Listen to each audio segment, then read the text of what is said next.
नमस्कार प्रेक्षकांनो, मालिकेच्या पुढील काही भागांमध्ये आपल्याला खूपच जबरदस्त असा ट्विस्ट पाहायला मिळणार आहे, ज्याचा कधी विचारही केला नव्हता. कारण आता कोर्टामध्ये एक धमाका झालेला असतो आणि अर्जुनने जवळ साक्षीला अडकवलेलं असतं. आणि आता एकच गोष्ट तिथं बाकी असते, ती म्हणजे साक्षीचं लोकेशन हे आश्रमाच्या जवळच आहे. म्हणजे आश्रमातलं नाही असं दामिनी कोर्टामध्ये दावा करत आहे. त्यासोबतच इकडे आपल्याला पाहायला मिळणार आहे की साक्षीला वाचवण्यासाठी महिपत आणि दामिनी हे दोघ जण एकत्र आलेले आहेत आणि त्यांनी एक मोठी गोष्ट करायचं ठरवलेलं आहे. आणि ती म्हणजेच की साक्षी आणि दामिनी साक्षीला वाचवण्यासाठी महिपत आणि दामिनी या दोघांनी मिळून आता प्रियाला अडकवण्याचा प्लॅन केलेला आहे. असंही महिपतला माहिती आहे की प्रिया ही बेवारस आहे आणि जरी किल्लेदार सुभेदार कुटुंबामध्ये आता त्यांची मुलगी म्हणून ती वावरत असली तरीही प्रिया कोण आहे हे महिपतला चांगलंच माहिती आहे. म्हणजे प्रियाला जर काही झालं, प्रियाचं काही कमी जास्त झालं तरीही आपल्याला या गोष्टीपासून कोणताही तोटा नाहीये, ही गोष्ट महिपतला चांगलीच माहिती आहे. आणि म्हणूनच महिपतने हा निर्णय घेतलेला असतो आणि तो म्हणजेच की त्याने दामिनीला सांगितलेलं असतं, काहीही झालं तरीही ही केस जी आहे ती आपल्यालाच जिंकायची आहे. आणि तुमच्या नावावरती जो ठपका लागलेला आहे तो म्हणजे की हा केस हरण्याचा तो खूप मोठा असेल, तुमचं करिअर उद्ध्वस्त होऊ शकतं. त्यामुळे मी एक प्लॅन तुम्हाला सांगत आहे, याच्यामध्ये आपण प्रियाला अडकवायचं आहे. मग दामिनी जी आहे ती महिपतला म्हणत असते, माझ्यापासून ज्या ज्या गोष्टी लपवलेल्या आहेत त्या सगळ्या गोष्टी मला कळल्या पाहिजेत. माझ्यापासून जे जे लपवलेलं आहे ते मला सगळं सांगायचं आहे, तरच मी यामध्ये मदत करणार आहे, अन्यथा केस सोडून देणार आहे, असं दामिनीने सांगितलेलं आहे. आणि त्याच वेळी महिपतने प्रियाच्या बाबतीतला मोठा खुलासा दामिनीजवळ केलेला आहे. त्यामुळे दामिनी आणि महिपत या दोघांनी एकत्र येत प्रियाला अडकवण्याचा प्लॅन केलेला आहे. तर तसे पुरावे कोर्टामध्ये दिलेले आहेत. त्यासोबतच इकडे अर्जुन सायली दोघंही आता ह्या सगळ्या गोष्टी ज्या घडलेल्या आहेत त्यामुळे विचार करत असतात. तर अर्जुन आणि सायली सुभेदार कुटुंबासमोर प्रियाचा चेहरा आणणार आणि हे जेव्हा सुभेदार कुटुंबाला कळणार आहे तेव्हा मात्र सायली सुभेदारांना सांगणार आहे की प्रिया आधीपासून अशीच आहे, विश्वास ठेवण्याच्या लायकीची ती नाहीये, ही गोष्ट समोर येणार आहे. तर त्यासाठी प्रेक्षकांनो हा व्हिडिओ शेवटपर्यंत पहा. त्याचबरोबर चॅनलवरती नवीन असाल तर चॅनलला सबस्क्राईब करा, व्हिडिओला लाईक करा. तर इकडे अर्जुन आणि सायली दोघंही घरी आलेले असतात आणि ते दोघंही बोलत असतात. त्या दोघांचंही बोलणं चाललेलं असतं. तेव्हा सायली म्हणत असते की अर्जुन सर, एक गोष्ट तुमच्या लक्षात येते का? बघा ना, म्हणजे ही एवढी मोठी गोष्ट आहे, कारण आत्ता ते दोन्ही रिपोर्ट एकत्र होते म्हणून आपल्याला समजलं, म्हणून आपण ते सगळं काढू शकलेलो आहे. आपल्याला ती गोष्ट लक्षात आली नक्की काय झालेलं आहे. तेव्हा अर्जुन म्हणत असतो की तुम्हाला काय म्हणायचंय? तेव्हा सायली म्हणत असते की नक्की हे रिपोर्ट कुणी दिलेले आहेत ही गोष्ट मात्र आपल्याला कळली पाहिजे. याच्या मागे कोण आहे, हे रिपोर्ट कुणी बनवून आणलेले आहेत, या सगळ्या गोष्टींचा खुलासा झाला पाहिजे, असं सायली बोलत असते. इकडे प्रिया नागराज दोघंही आता महिपतच्या घरी आलेले असतात. आणि जेव्हा प्रिया नागराज दोघंही महिपतच्या घरी आलेले आहेत तेव्हा प्रिया म्हणत असते की आता 30 तारखेला एक गोष्ट होणार आहे आणि ती म्हणजेच 30 तारखेला या साक्षीला एकतर जन्मठेपेची शिक्षा होईल, अन्यथा फासावर लटकवलं जाईल. तेव्हा मात्र महिपतला खूप राग येतो. महिपत म्हणत असतो की हे सगळं काय चाललंय? तेव्हा प्रियाचा राग आल्यानंतर महिपत हा प्रियाच्या जवळ जातो आणि तिचं नरडं दाबायला सुरुवात करतो. महिपतचं असं म्हणणं असतं की हे सगळं जे काही घडलेलं आहे ते मात्र या प्रियामुळे झालेलं आहे, या प्रियाला सोडत नसतो, असं महिपतचं म्हणणं आहे. अर्जुन, रविराज आणि चैतन्य दुसऱ्या दिवशी आता ते टेलिकॉम ऑफिस जे आहे तिथे जातात, कारण त्यांच्याकडून साक्षीचे जे डिटेल्स आहेत ते त्यांना हवे असतात. आणि मग अर्जुन मुद्दामच जाताना रविराजला घेऊन जातो. रविराजला नेल्यामुळं आपलं काम सोपं होईल असं अर्जुनला वाटत असतं, कारण कालच्या भागातच चैतन्याकडून कळलेलं होतं की रविराज सरांच्या ओळखीचे ते आहेत, त्यामुळं ते त्यांना कॉपरेट करतायत, आपल्याला तेवढं कॉपरेट करत नाहीत, असं अर्जुनचं म्हणणं होतं. आणि फायनली तीच गोष्ट घडलेली असते, म्हणून तर अर्जुन रविराजला घेऊन तिथं पोहोचलेला असतो. जेव्हा अर्जुन रविराजला घेऊन तिथे येतो तेव्हा ते जे टेलिकॉम इंडस्ट्रीतले ते जे मॅनेजर आहेत ते बोलायला सुरुवात करतात. ते म्हणत असतात की हे बघा कसं आहे माहिती आहे का, मी पूर्ण जानेवारी महिन्याचं रेकॉर्ड चेक केलेलं आहे, पण त्यामध्ये कुठंही मला असं दिसत नाही आहे की हे साक्षी शिकरे यांचं रेकॉर्ड मागायला आमच्याकडे कोणी आलं होतं. तेव्हा मात्र अर्जुन रविराजला धक्का बसतो. म्हणजे हे रेकॉर्ड कुठून गेलं, नक्की कोणाकडून हे रेकॉर्ड पोचलं, हा प्रश्न मात्र पडलेला असतो. कारण हे रेकॉर्ड तर कोर्टामध्ये जमा झालेला आहे, पण जमा कोणी केलं हा मोठा तिथे मुद्दा उभा राहिलेला असतो. आता अर्जुन आणि रविराजच्या पुढे हा प्रश्न उभा राहिलेला असतो की हे कसं शक्य आहे, म्हणजे असं रेकॉर्ड कोणी घेतलं असेल. मग अर्जुन आणि रविराज आता तिथून निघतात. अर्जुन आणि चैतन्य ऑफिसमध्ये येतात. सायली अर्जुन आणि चैतन्यासाठी डबा घेऊन आलेली असते, कारण ते दोघं जण सकाळी घाईघाईत निघालेले असतात. त्यामुळे सायलीने त्यांच्या दोघांसाठीही डबा आणलेला असतो.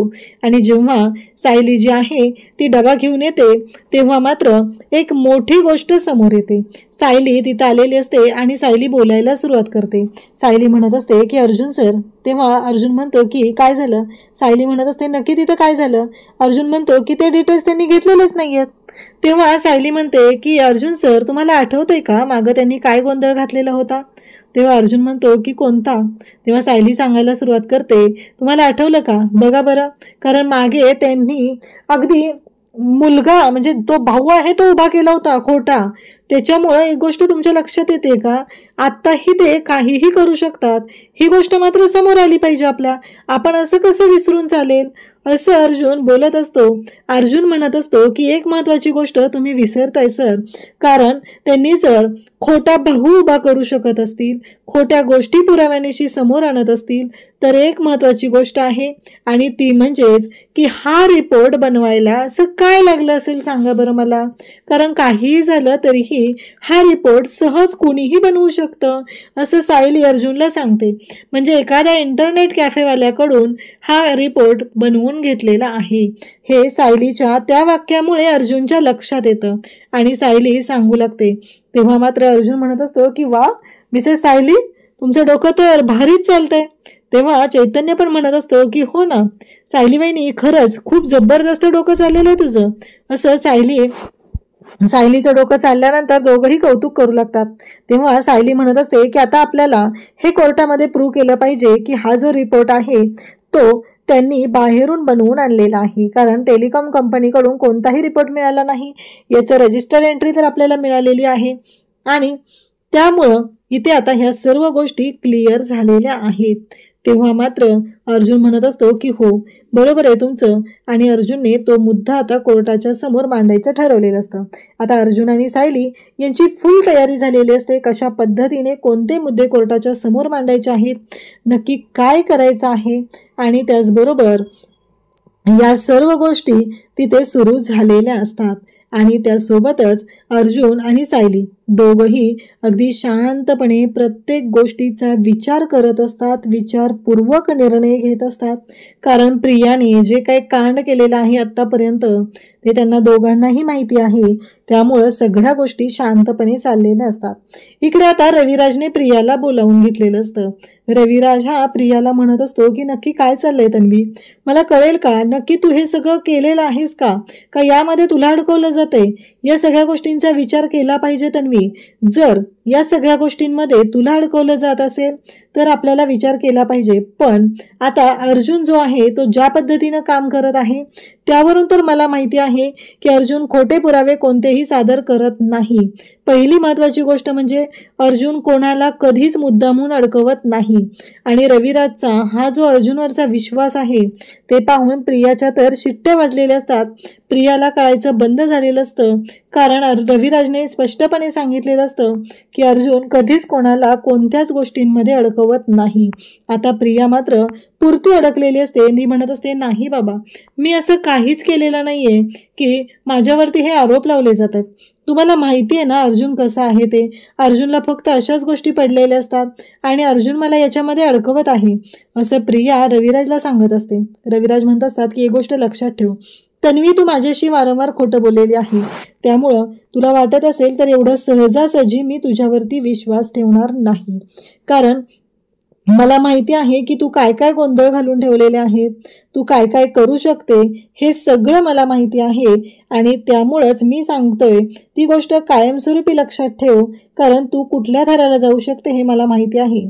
उद्या जर तू या केसमध्ये खोटं बोलली असे आढळलंस तर मी तुला तुझ्या नावाने अंघोळ करायला सुद्धा मागे पुढे पाहणार नाही. कारण काहीही झालं तरीही तू कोणत्या लेवलला जाऊ शकते ही गोष्ट मला चांगलीच माहिती आहे. हे जेव्हा अर्जुन तिथं इकडे रविराज प्रियाला बोलत असतात तेव्हा मात्र प्रियाच्या शिट्ट्या वाजलेल्या असतात. प्रियाला कळायचं बंद झालेलं असतं, कारण प्रिया ही पूर्णपणे अडकलेली असते आणि प्रियाची वाट लागलेली असते. तेव्हा मात्र इकडे अर्जुन या सर्व गोष्टी शांतपणे बोलत असतो. त्याचबरोबर इकडे अर्जुन आणि सायली आता इन्स्पेक्टर साहेबांकडे आलेले असतात. तिथं ते म्हणत असतात की मला काही गोष्टींचा इथे खुलासा हवा आहे. तेव्हा ते म्हणत असतात की आपण त्यावेळेस पाहिलेलं होतं की खुनाच्या नंतर अर्ध्या तासानंतर मेसेज गेलेला होता, म्हणजे विलासचा खून झाला, विलासची डेथ झाली आणि त्यानंतर तो मेसेज गेलेला आहे. जर मेसेज हा त्यानंतर गेलेला होता तर तो कोणी केलेला होता, हा मोठा पुरावा आपल्याला शोधायचा आहे. त्यामुळे ते डिटेल्स हवे आहेत.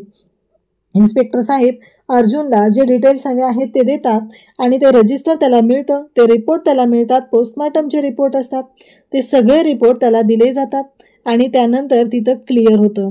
त्याचबरोबर अर्जुन आणि सायली आणखी काही गोष्टी आहेत का ते शोध घेत असतात. त्यामध्ये त्यांना महत्त्वाची गोष्ट मिळते. विलास आहे त्याला जामिनावर सोडवलं असतं, ते म्हणजे महिपत शिकरेने. महिपत शिकरेने त्याला जामिनावर सोडवलेलं असतं. हा मुद्दा तिथे आता अर्जुन आणि सायलीला मिळालेला असतो. तेव्हा मात्र आता इन्स्पेक्टर साहेबांकडून ते सगळे डिटेल्स मिळालेले असतात. त्यावेळेचा जो इन्स्पेक्टर आहे, त्यावेळेचा जो अधिकारी होता, तो अधिकारी हा तिथे आत्ता अवेलेबल नाही आणि आता त्या गोष्टी त्यांना मिळणं सोपं गेलेलं होतं. फाईलमधून ते डॉक्युमेंट्स गायब झालेले होते, ते मिळालेले असतात. अर्जुन सायली आता जायला निघतात, कारण अर्जुनला चांगलंच माहिती आहे की आणखी पुरावे गोळा करणं तेवढंच गरजेचं आहे. त्यामुळं ते दोघंही निघालेले असतात. त्यानंतर आता अर्जुन विचार करत असतो नक्की कोणते कोणते पुरावे मिळवायचे आहेत. आता आपल्याकडे खूप कमी दिवस राहिलेले आहेत, जवळजवळ 20 दिवस राहिलेले आहेत आणि या 20 दिवसांमध्ये मधुभाऊंना निर्दोष सोडवायचा आहे. ह्या मोठ्या गोष्टी समोर येत असतात आणि त्याचबरोबर अर्जुन सायली जोरदार अशी कामगिरी त्यांची सुरू झालेली असते आणि ते शोध घेत असतात. त्यानंतर दुसऱ्या दिवशी अर्जुन आता ती जी चेन तयार करत आहे त्या चेनमधले महत्त्वाचे मुद्दे तिथं मांडत असतो आणि इन्स्पेक्टरांना तो फोन करतो आणि म्हणत असतो की मी कोर्टाकडून परवानगी घेतोय की मला पुन्हा एकदा आश्रमात जायचं आहे. तेव्हा इन्स्पेक्टर साहेब सांगतात की चालेल, पण अर्जुनने त्यांना गोष्टी क्लिअर केलेल्या असतात की हा असा प्रॉब्लेम झालेला होता आणि मागच्या वेळेस मी त्याच्यामध्ये असं केलेलं होतं. ह्या गोष्टी त्यांनी सांगितलेल्या असतात आणि तेव्हा मात्र अर्जुन इकडे बोलत असतो आणि तो म्हणत असतो की हे बघा, ह्या अशा पद्धतीने ज्या गोष्टी आहेत त्या मी कोर्टाच्या समोर मांडणार आहे, हे माझ्याकडे पुरावे आहेत, हे असं अर्जुन त्यांना सांगत असतो. इकडे घरी मात्र सगळेजण आता खुश असतात, कारण अस्मिताचं बाळ येणार आहे या गोष्टीचा एक आनंद असतो आणि सगळेजण आनंदात असतात, बोलत असतात. त्यासोबतच इकडे कल्पना जी आहे तिच्या डोक्यातले विचार मात्र चेंज होत नसतात. तिला फक्त एवढंच वाटत असतं की प्रत्येक वेळेस सायली जी आहे ती घरातून बाहेर जायला लागली की कल्पना अडथळे आणत असते, कारण प्रिया जी आहे ती कल्पनाचे कान भरत असते. कारण प्रियाला माहिती आहे अर्जुन आणि सायली दोघंही एकत्र आले तर काय प्रॉब्लेम होऊ शकतो आणि लवकरात लवकर त्यांना पुरावे मिळू शकतात, म्हणून ती त्या दोघांना तिथे अडचणीत आणत असते.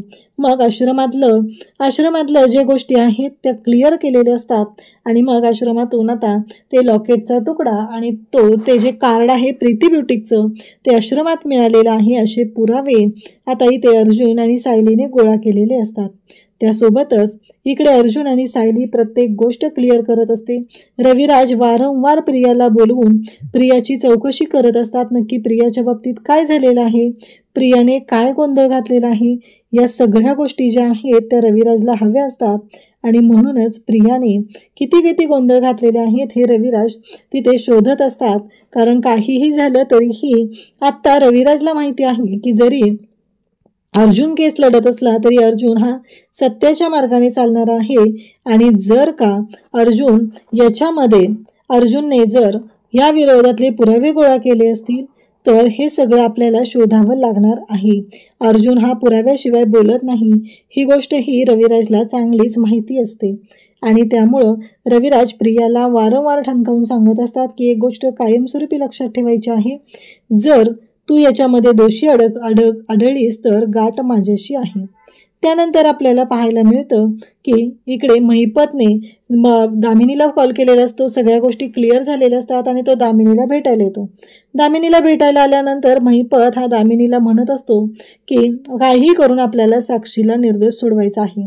काही झालं तरी साक्षी याच्यामध्ये अडकता कामा नये, साक्षी यातून बाहेर पडली पाहिजे, हा विचार महिपतचा चालू असतो.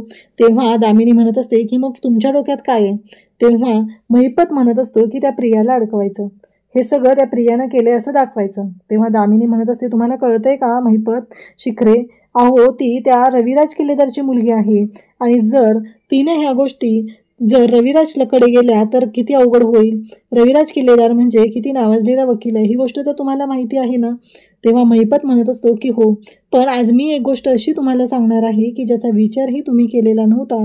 आणि जेव्हा ती गोष्ट इकडे रविराज इकडे महिपत दामिनीला सांगायला सुरुवात करतो, तेव्हा मात्र इकडे दामिनी जी आहे ती हँग होते. कारण प्रिया ही रविराजची मुलगी नाहीये, तर आम्ही तिला तिथे प्लॅन्ड केलेला आहे आपल्या फायद्यासाठी, असं इकडे महिपतने सांगितल्यानंतर दामिनी डोक्याला हात लावते. ती म्हणत असते, काय बोलता शिखरे तुम्ही, अजून काय काय लपवले, नक्की काय काय केले मला कळेल का? आणि मग महिपत सगळ्या गोष्टी सांगतो. तेव्हा महिपत म्हणत असतो की मला एक गोष्ट क्लिअर करायची आहे, आणि ती म्हणजे की आत्ता कशा पद्धतीने या सगळ्यातून आपल्याला मार्ग काढता येईल. तेव्हा मात्र इकडे महिपत आणि दामिनी यांचं बोलणं सुरू आहे, त्याचबरोबर अर्जुनचे पुरावे गोळा करणं, या सगळ्या गोष्टी चालू आहेत. तेव्हा मात्र महिपत जो आहे दामिनीला बोलतो, तेव्हा दामिनी म्हणत असते की विचार करते मी. तेव्हा महिपत म्हणतो की तुम्हाला आठवते का दामिनीबाई, मागे तुम्ही त्या प्रियाला आहे ना तुमच्याकडे बोलवलेलं होतं, आठवते का तुम्हाला? तेव्हा महिपत म्हणतो की हो. तेव्हा तो आठवण करून देतो की मागच्या वेळेस तुम्ही प्रियाला तुमच्याकडे बोलवलेलं होतं आणि तेव्हा मात्र प्रिया जी आहे तिने तुमच्याकडे सगळा कबुली जबाब दिलेला होता. तिने काय काय केलेलं आहे, मेसेज पाठवलेले आहेत, विलास मेल्यानंतर तिने मेसेज पाठवलेला आहे, या सगळ्या गोष्टींचे पुरावे तुमच्याकडे आहेतच ना. तर आपल्याला हीच गोष्ट करायची आहे, ते जे पुरावे आहेत, तिचं स्टेटमेंट आहे ते तिच्या विरोधात वापरायचे. आता ही गोष्ट मला सांगा, मी तुम्हाला सांगायची आहे का? आणि जेव्हा कधी आपल्याला प्रिया म्हणेल की मी हे सगळं जे केलेलं आहे ते यांच्या सांगण्यावरून केलेलं आहे, तेव्हा आपल्याकडे असलेला तो व्हिडिओ बाहेर काढायचा आणि तिच्या नांग्या ठेसायच्या, हे सगळं बोलणं चाललेलं असतं. तेव्हा मात्र दामिनी खुश होते. इकडे प्रियाला मात्र आता भीती वाटायला लागलेली असते, आपण याच्यात अडकले तर जाणार नाहीये ना, ह्या महिपत आणि साक्षी कोणत्याही थराला जाऊ शकतात, या गोष्टीची भीती प्रियाला वाटत असते.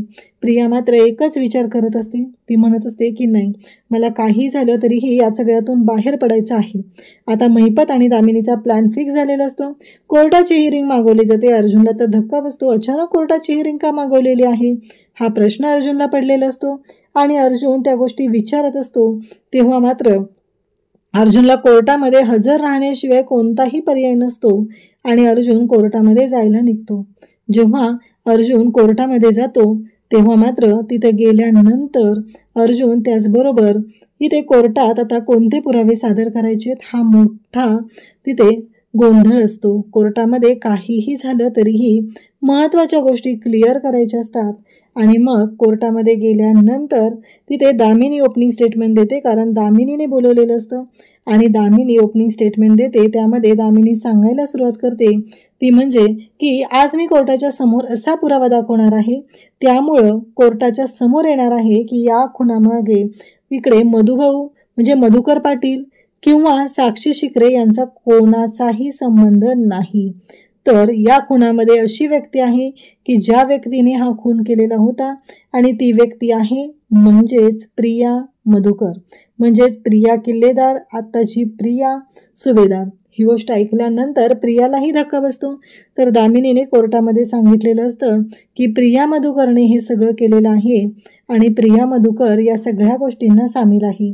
तर तसा व्हिडिओ दामिनी कोर्टामध्ये देते आणि तो व्हिडिओ प्रॉपरली एडिट केलेला असतो. प्रियाला कळायचं बंद झालेलं असतं, कारण हे असं एडिटिंग असेल असं तिला वाटलं नव्हतं, कारण प्रियाने जेव्हा एकूण एक गोष्ट दामिनीला सांगितलेली असते, तिनं मेसेज पाठवलेला असतो आणि हा खून कुणी केलाय मला माहीत नाही असं ती बोललेली असते, तिथून पुढचं कट केलेलं असतं, पण मेसेज पाठवलेला आहे आणि हे सगळं मीच केलेलं आहे. त्यानंतर मधुभाऊंच्या हातामध्ये ती पिस्तूल दिली, त्यांच्या डोक्यात मारलं, या सगळ्या गोष्टी सांगितल्या जात असतात. तेव्हा मात्र इकडे अर्जुन त्याचबरोबर दामिनी या सगळ्यांना धक्का बसलेला असतो आणि मग दामिनीने हा मुद्दा मांडून कोर्टाच्या समोर कोर्टाला आणखी एका गोष्टीचा पुरावा दिलेला असतो आणि कोर्ट मात्र हे सगळं जे काय आहे ते शांतपणे विचार केला जात असतो. त्याच वेळी अर्जुन जो आहे तो बोलत आहे आणि इकडे प्रियाची वाट लागलेली आहे. म्हणजे कोणाला स्वप्नातही वाटलं नव्हतं की प्रिया यामध्ये खुनी असेल आणि दामिनी प्रियाला अडकवेल. प्रियाने तर सगळं अगदी प्रामाणिकपणे सांगितलेलं असतं, का तर ती आता त्यांच्याच पार्टीतली आहे, त्यामुळं तिला कोणीही त्यात अडकवणार नाही असं प्रियाला वाटत होतं आणि म्हणून तर प्रियाने या सर्व गोष्टी केलेल्या होत्या. पण याच्यामध्ये प्रियाच पुरती अडकलेली असते. प्रियाने स्वप्नातही विचार केलेला नव्हता की मला कोणीतरी याच्यामध्ये अडकवेल आणि त्याचबरोबर माझी वाट लागेल, हे प्रियाला स्वप्नातही वाटलेलं नव्हतं. आणि प्रियाची वाट तर आता स्वतः महिपतने लावलेली आहे आणि प्रियाने हे सगळं मुद्दामून केलेलं आहे.